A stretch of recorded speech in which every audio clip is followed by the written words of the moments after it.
Muncaster Castle itself is reputedly built on Roman foundations, and obviously there's a definite Roman heritage here, with Ravenglass originally being a Roman port. I believe Agricola sailed in 79 AD with a Roman fleet, and they used it as a jumping off point for the north of England. So we're on the edge of empire.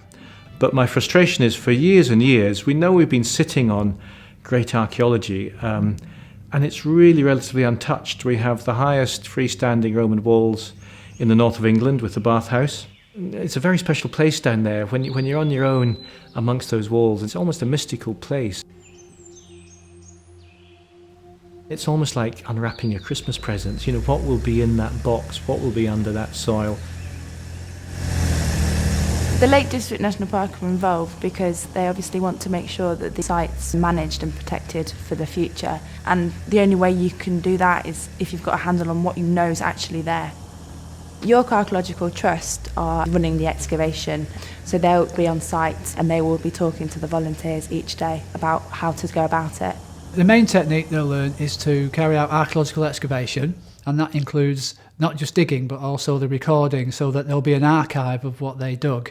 I'm really, really looking forward to it. It's, you know, all the bits are coming together now, and I'm really pleased to say that we'll be on site tomorrow.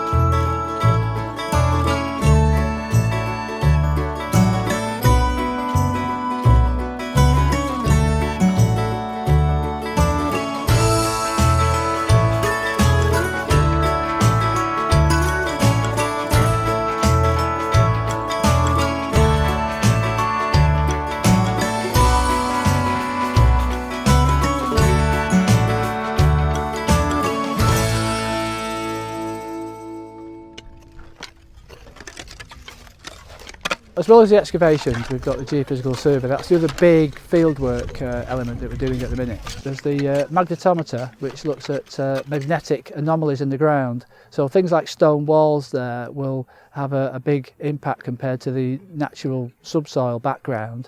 The resistivity instrument looks at slight changes in the kind of electrical conductivity of the ground, and that's better for finding more subtle features such as pits and maybe burials even. And that has massive implications for understanding the size of this settlement and what it was being used for.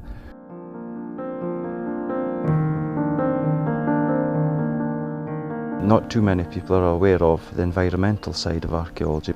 But it's a good insight, and most people are surprised at what we do. But it is one of the most important pieces of the jigsaw, because we're painting a broader picture of the landscape around the site, and how people were living, what their diets were like, all sorts of things. We've got a much bigger picture of the landscape.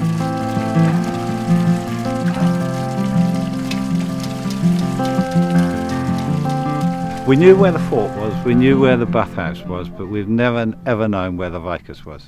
So we wanted to know where the civilians were who backed up the soldiers in the fort. And we asked merely for £6,000. And they said, oh, well, we think you ought to bid for a bit more money.